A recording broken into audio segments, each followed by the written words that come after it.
เรื่องลับวันนี้ที่เราอยากจะคุยกันก็คือเรื่องที่เขามีการขยับว่าจะมีการแก้กฎหมายกลาโหมซึ่งนัยยะของการแก้ครั้งนี้เขาบอกว่า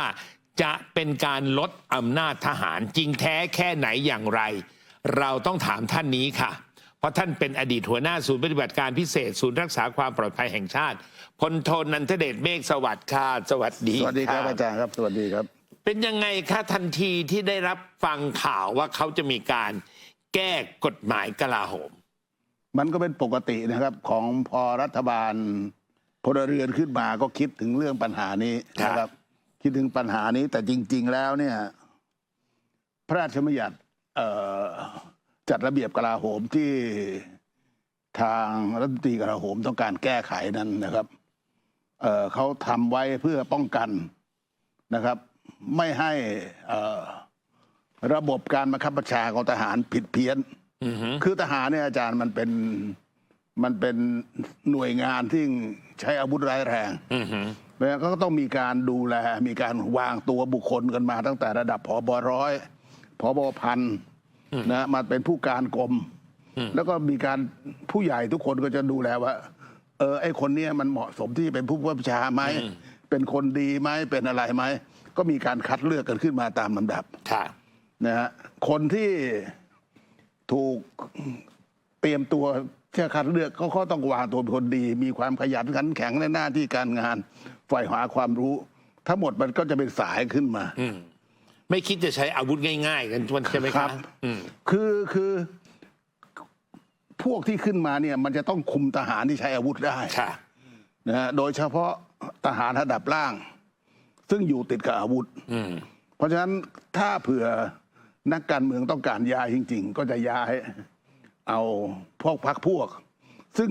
ถ้าแน่นอนว่าต้องอยู่นอกสายการบังคับบัญชาที่เขาวางตัวไว้พอเข้ามามันก็ไม่สามารถจะติดต่อประสานงานกับหน่วยงานข้างล่างหรือทำอะไรติดขัดกองทัพมันก็จะขาดประสิทธิภาพในการรบเพราะฉะนั้นถ้าจะเรียกว่าการที่เขาคิดจะออกกฎหมายครั้งนี้เป็นการแทรกแซงเพื่อลดอำนาจทหารอันนี้จะพูดอย่างนี้ได้ไหมครับพูดได้ครับเพราะว่าการเข้ามาเนี่ยรัฐมนตรีกลาโหมหรือทางรัฐบาลเนี่ยมีความคิดว่าทหารทำไมทหารถึงมีอำนาจมากนักนะฮะทั้งที่ก็ไม่ได้คิดว่าทหารเนี่ยคือเครื่องมือหนึ่งของรัฐบาลนะครับซึ่งรัฐบาลจะต้องใช้แต่การใช้ทหารเนี่ยรัฐบาลจะต้องใช้ให้ถูกต้องอาจารย์แต่ใช้ต้องถูกต้องตามกฎหมายใช่ไหมซึ่งถ้าเผื่อรัฐบาลใช้มาทหารก็ทำตามหมดทุกอย่างไม่เคยบิดพริ้วเว้นแต่คำสั่งของรัฐบาลนั้นไม่ชอบด้วยกฎหมายเช่นกรณีที่รัฐบาลมักจะไม่พอใจคือพอมีม็อบต่อต้านรัฐบาลสั่งทหารให้ไปเผชิญหน้ากับประชาชนถ้าเผื่อยังไม่มีการใช้อาวุธหรือไม่มีอะไรทหารก็ไม่คือให้เป็นหน้าที่ตำรวจถ้าเกิดเป็นการชุมนุมจากโดยปราศจากอาวุธทหารจะไม่ออกมาทหารไม่ออกมาเพราะออกมาผิดกฎหมายมันเป็นหน้าที่ตำรวจใช่ไหมตอนนั้นมันเป็นหน้าที่ของตำรวจครับแล้วอีกอย่างหนึ่งในหน่วยทหารเราจะเห็นว่าเขาจะเขียนด้วยว่าเพื่อชาติศาสนาพระมหากษัตริย์และประชาชนเพราะฉะนั้นประชาชนเป็นจุดหนึ่งที่ทหารจะต้องดูแลค่ะทีนี้เขาบอกว่าการแก้กฎหมายครั้งนี้จะให้อำนาจนายกรัฐมนตรีให้สั่งพักราชการทหารได้ถ้ามีแนวโน้มที่จะทำการยึดอำนาจอันนี้ผมเห็นด้วยครับถ้าเผื่อจะยึดอำนาจเขานะฮะแล้วไปทำให้เขาจับได้ก็สมควรให้เขาไล่ออกอันนี้ผมเห็นด้วยจริงคือมีอำนาจในการจะสั่งให้ไล่ออกได้ครับเพราะว่าผิดกฎอย่างนี้ผิดกฎหมายแน่นอนใช่ไหมมันผิดกฎหมายแน่นอนแต่เชื่อเถอะอาจารย์ใครเขาจะทำปฏิวัติใครเขาจะทำรัฐประหาร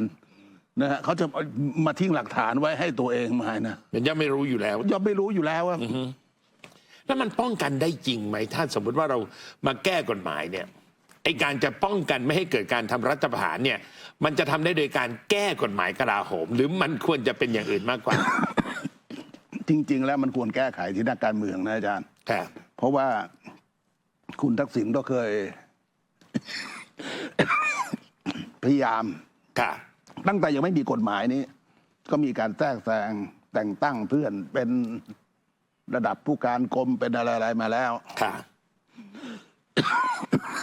รวมทั้งเมื่อตอนนั้นมีการตั้งผบทบหลายคนก็บอกว่า ไม่ได้อยู่ใน5 เสือขึ้นมาได้อย่างไร อันนั้นก็น่าจะเป็นสิ่งหนึ่งที่ทำให้เห็นการแทรกแซง ครับ ในเมื่อขึ้นแบบแทรกแซงอย่างนี้แล้วนะครับ ผมก็ถามว่า แล้วป้องกันการปฏิวัติได้ไหมการรัฐประหารได้ไหม ไม่ได้นะ ทำไม่ได้ คือถ้าเกิดว่ามีการกระทำอะไรที่ทำให้ประชาชนรู้สึกว่า ครับ เขาอยู่กับรัฐบาลนี้ต่อไปไม่ได้แล้วทหารก็ออกมาได้โดย จะมีกฎหมายไม่มีกฎหมายยังไง ถ้าเขาเห็นความจำเป็นเขาก็ออก มันเป็นเรื่องที่ทหารจะต้องปฏิบัติตามคำเรียกร้องของประชาชน ค่ะ นะถ้าเผื่อประชาชนออกมากดดันมากๆถ้า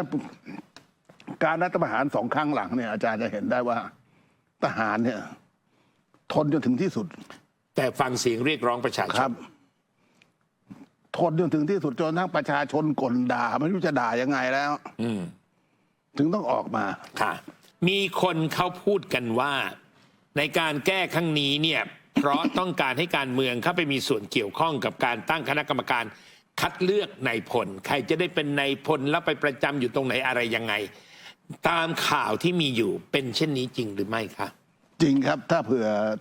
อมีการเปลี่ยนแปลงนะครับเพิ่มคณะกรรมการฝ่ายพลเรือนเข้าไปอยู่ในทหาร ค่ะ เสียงมันก็จะมากกว่าเสียงทหารนะครับเพราะฉะนั้นการตัดสินใจจะเอา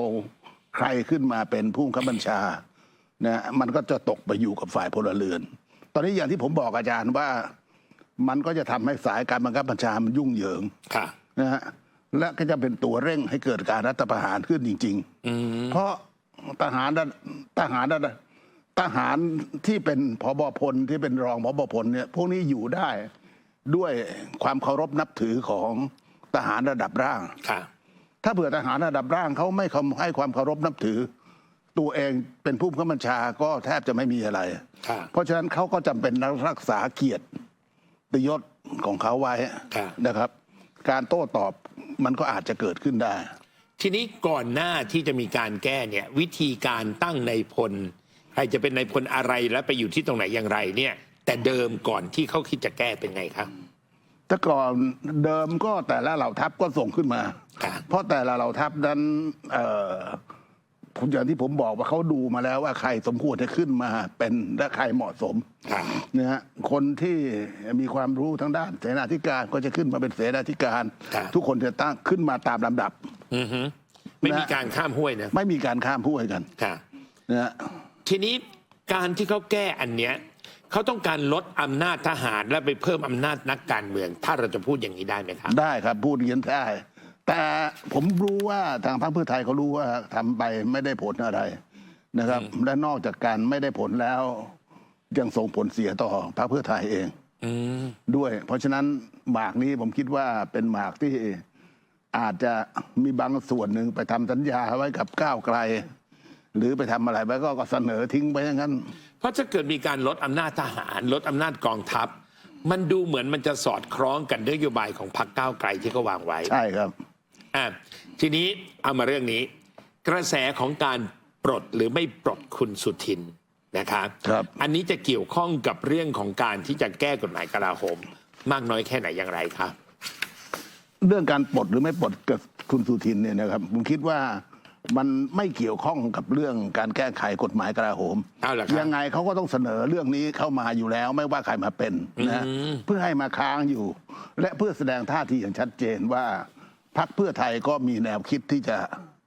ปฏิรูป กอง ท ทัพ หาร โดยการจะแก้กฎหมายฉบับ โดย นี้ การแก้ไขกฎหมายฉบับ ซึ่งจะเป็นผลงานของคุณสุทินก็ได้ ไม่เป็นผลงานของคุณสุทินก็ได้ ครับ ทีนี้อยากจะถามท่านในฐานะที่เคยเป็นข่าวกรองมาก่อนเนี่ยนะครับว่า เรื่องกระแสปลดคุณสุทินออกจากการเป็นรัฐมนตรีกลาโหม และให้กลับไปเป็นสสเนี่ย มันเกิดขึ้นได้อย่างไรทำไมข่าวเนี่ยรู้สึกมันจะใหญ่กว่าการย้ายคนอื่นทั้งหมด ผมว่าคุณสุทินเนี่ยนะมีลักษณะการทำงานนะฮะที่ค่อนข้างเข้ากับทหาร ได้ รู้สึก ดี เข้า พ ไป อส กับ ม ท ควร หารได้ดี ค นะ รับได้ดีพอสมควร แต่เนื่องจากบุคลิกอีกอย่างหนึ่งมันมีลักษณะที่ ขัดแย้งกับแนวทางของทหาร ค่ะ นะบุคลิกอีกอย่างหนึ่งของคุณอนุทินเนี่ยเพราะฉะนั้นทางพรรคเพื่อไทย หรือทางผู้ใหญ่พรรคเพื่อไทยมองดูแล้วก็อาจจะรู้สึกว่าขัดตาบ้างนะและอีกอย่างหนึ่งสายการบังคับบัญชาของทหารส่วนใหญ่ นายกก็ติดต่อโดยตรงอยู่แล้ว โดยไม่ต้องผ่านรัฐมนตรี ไม่ต้องผ่านคุณอนุทิน มาร่วมสนับสนุนท็อปนิวส์นำเสนอความจริงได้แล้ววันนี้ เพียงกดปุ่ม Super Thanks แล้วเลือกจำนวนเงินตามที่ต้องการได้เลยครับ ขอบคุณครับ